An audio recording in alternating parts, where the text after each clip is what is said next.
വക്കീൽ സാറോ? വരവുണ്ടായിട്ടിരിപ്പാ, അകത്തേക്ക് കയറാം. ഞാനൊരു അത്യാവശ്യ കാര്യം പറയാൻ വന്നതാ. ആഹാ, എന്നാ ഇരിക്കണ്ട, കാര്യം പറഞ്ഞ ഉടനെ അങ്ങ് വയ്ക്കൂ. അമ്മയുടെ സ്വഭാവത്തിന് ഒരു മാറ്റവും ഇല്ല, ചില കാന്താരിമുള കടിക്കുന്ന പോലെ. അവിടെ ഇരിക്കടാ. ഓ, ഗൗരവത്തിലാണല്ലോ. നീ ഇങ്ങോട്ട് വന്നില്ലായിരുന്നെങ്കിൽ ഞാൻ അങ്ങോട്ട് പുറപ്പെടാനിരിക്കായിരുന്നു. എന്താണാവോ കാര്യം? നിന്റെ അമ്മാവൻ എനിക്ക് സ്വൈരം തരുന്നില്ല, അറിയാവോ? നിന്റെ പ്രാക്ടീസ് ഒക്കെ തുടങ്ങട്ടെ എന്ന് പറഞ്ഞ് നമ്മൾ ഇത്രയും താമസിപ്പിച്ചു. ഇനി കല്യാണം നീട്ടിക്കൊണ്ടു പോവാൻ വയ്യെന്ന്. എടാ, അമ്മണിക്ക് വേറെ ആലോചനകൾ വരാനിട്ടൊന്നുമല്ല, നിന്നെ മതിയെന്നാ അവക്ക്.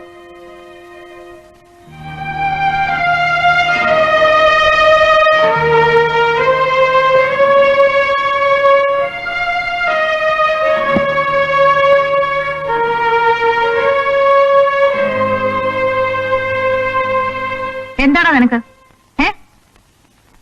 ഞാൻ വന്നത് അമ്മയെ കൊണ്ടുപോവാന്. കല്യാണം കഴിഞ്ഞ് നിങ്ങളുടെ കൂടെ ഞാൻ ഇങ്ങോട്ട് വരാടാ. അതുവരെ ഞാൻ എന്തെങ്കിലും ആഹാരം കഴിച്ച് ജീവിച്ചിരിക്കണ്ടേ? ആ വക്കൻ ചെറുക്കനെ എവിടെ പട്ടിണിക്കിട്ട് കൊല്ലുക. കല്യാണം കഴിഞ്ഞാൽ ആ വീട്ടിൽ എനിക്കൊരു ഭാര്യയും കൊണ്ട് ജീവിക്കാനുള്ള സൗകര്യങ്ങളുണ്ടോ എന്ന് അമ്മ അന്വേഷിച്ചോ? ശരിയാ, അമ്മ വരാവിടാ. ഇനി ഞാൻ വന്ന കാര്യം പറഞ്ഞില്ലല്ലോ, ഒരു പ്രധാനപ്പെട്ട കാര്യത്തിന്. അതവിടെ വരുമ്പോ പറയാം. ഇതാണോടാ നിന്റെ പ്രധാനപ്പെട്ട കാര്യം? ഇതിനാണോ എന്നെ ഇവിടെ കൂട്ടിക്കൊണ്ട് വന്നത്? മതിയടാ നിന്റെ വക്കീൽ പണി, ഇവിടുത്തെ താമസം. അത് ഞാൻ അവിടെ കല്യാണം കഴിച്ചിട്ടൊന്നുമില്ലല്ലോ. എനിക്ക് അവിടെ ഇഷ്ടമാണ്. അമ്മ ഒന്ന് കാണുമെന്നല്ലേ ഞാൻ പറഞ്ഞോളൂ. കണ്ടിട്ട് ഞാനങ്ങ് സമ്മതിച്ചിരണം അല്ലേ? അമ്മയ്ക്ക് ഇഷ്ടമാണെങ്കിൽ മാത്രം, അല്ലെങ്കിൽ അമ്മ പറയുന്നില്ല ഞാൻ കേൾക്കും. മോളെ, എത്ര നേരമായി നീ ഇങ്ങനെ നിൽക്കുന്നു? ഇങ്ങോട്ടിരുന്നേ. വേണ്ടമ്മേ, ഞാനിവിടെ നിന്നോളാം. സാരമില്ല മോളെ, വന്നേ.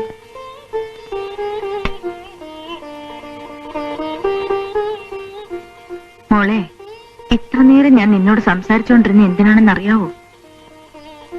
എനിക്ക് നിന്നെ ഇഷ്ടമാവരുത്, അതിനു വേണ്ടിയാ. എന്റെ ആഗ്രഹം ബാലു എന്റെ ആങ്ങളയുടെ മകളെ വിവാഹം ചെയ്യണമെന്നായിരുന്നു.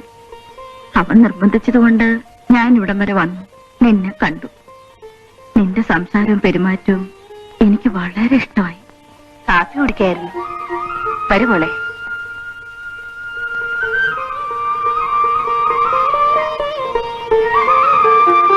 അമ്മ എന്താ അവളോട് സംസാരിച്ചോണ്ടിരുന്നേ? ഞാൻ നിന്റെ അമ്മാവനോട് എന്താ പറയാ?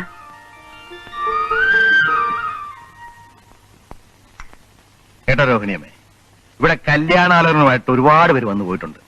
വന്നിട്ടുള്ള ചെറുക്കന്മാർക്കെല്ലാം പെണ്ണിനെ ഇഷ്ടപ്പെട്ടിട്ടുണ്ട്. പക്ഷെ അതുകൊണ്ട് മാത്രമായില്ലല്ലോ. എന്താണ് അവരുടെയൊക്കെ കുടുംബ പാരമ്പര്യം, കുടുംബ മാഹാത്മ്യം, ഇതൊക്കെ അറിയണ്ടേ? എനിക്കൊരു നിർബന്ധമുണ്ട്. ഞാൻ എന്റെ മകളെ കൊള്ളാവുന്ന കുടുംബത്തിലേക്ക് എത്തിച്ചു വിടൂ. ബാലേന്ദ്രനെ എനിക്ക് അത്ര വലിയ പരിചയമൊന്നും ഇല്ലെങ്കിലും ആ മുഖം കണ്ടാൽ അറിയാം എന്താണ് ആ കുടുംബ മാഹാത്മ്യം, ആ സ്വഭാവം, ആ നടപ്പ്, എല്ലാറ്റിലും ഉണ്ടത്. ആ നടപ്പിലും എടുപ്പിലും എല്ലാം. അയ്യോ മതി.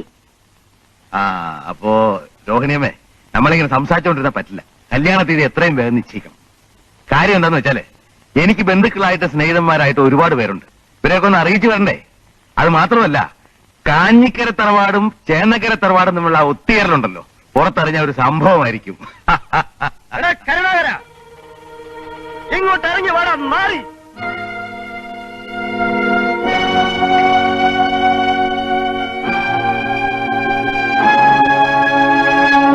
എടാ അമ്മലക്കാരെ, മൂത്ത് അരച്ചിട്ടും തീർന്നില്ല നിന്റെ കാമഭ്രാന്ത്. ഞാൻ തീർത്തു തരാം. അവിടെ ഇറങ്ങി വേണം പട്ടി.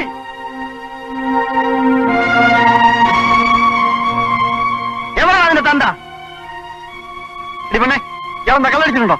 അടിച്ചിട്ടുണ്ടോ? ഒച്ച കേൾക്കാൻ റെഡി. ചേച്ചിയൊക്കെ ഒരു കൂട്ടി വന്നിരിക്കകത്ത് ആണോ? എന്റെ അവരെ കൂടെ വിളിയടാ. അവര് കേൾക്കട്ടെ നിന്റെ തന്തയുടെ കുളവധികാരം. ജനാർദ്ദന, പൊന്നു രാഘവ, ഒന്നും ബഹളം വെക്കാതിരി. എന്താ രാഗിന് കാര്യം? എന്താ കാര്യമെന്നോ? ഇവിടെ ഇങ്ങോട്ട് അയച്ചതേ ഇവിടെ വീട്ടുപേരയ്ക്കാ, അല്ലാതെ നിങ്ങളുടെ കെട്ടിയോണ്ടാക്കിയപ്പോൾ എന്തുണ്ടായി? ഇവിടെ അല്ല, എന്റെ വീട്ടില്. ഞാനില്ലാത്തപ്പോ കയറി വന്നിരിക്കുന്നു ഇവിടെ പിടിക്കാൻ.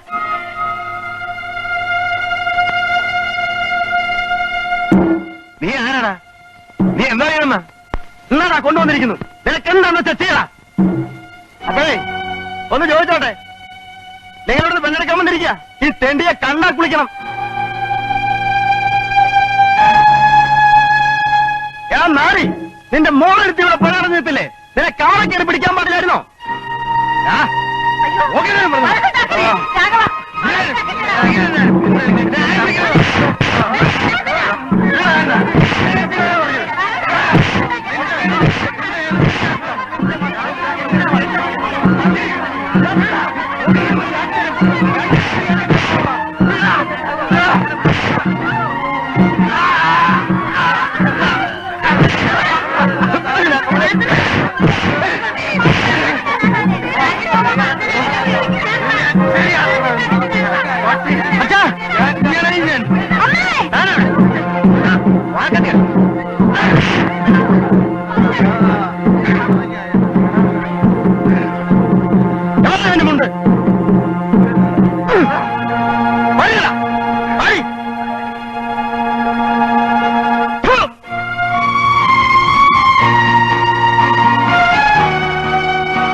മജി താക്കോല്.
മോളെ, ഇനി വേദനിച്ചിട്ട് എന്താ കാര്യം? നീ വിചാരമൊക്കെ ഒന്ന് മതിയാക്ക്.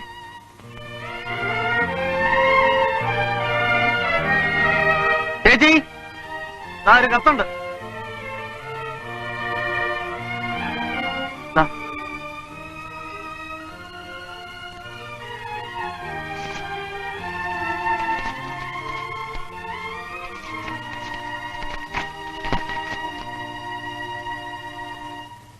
എന്താ മോളെ, ആരുടെ കത്ത? ബാങ്കിൽ നിന്നാ അപ്പോയിന്റ്മെന്റ് ഓർഡർ. തിങ്കളാഴ്ച ജോലി ചേരണം.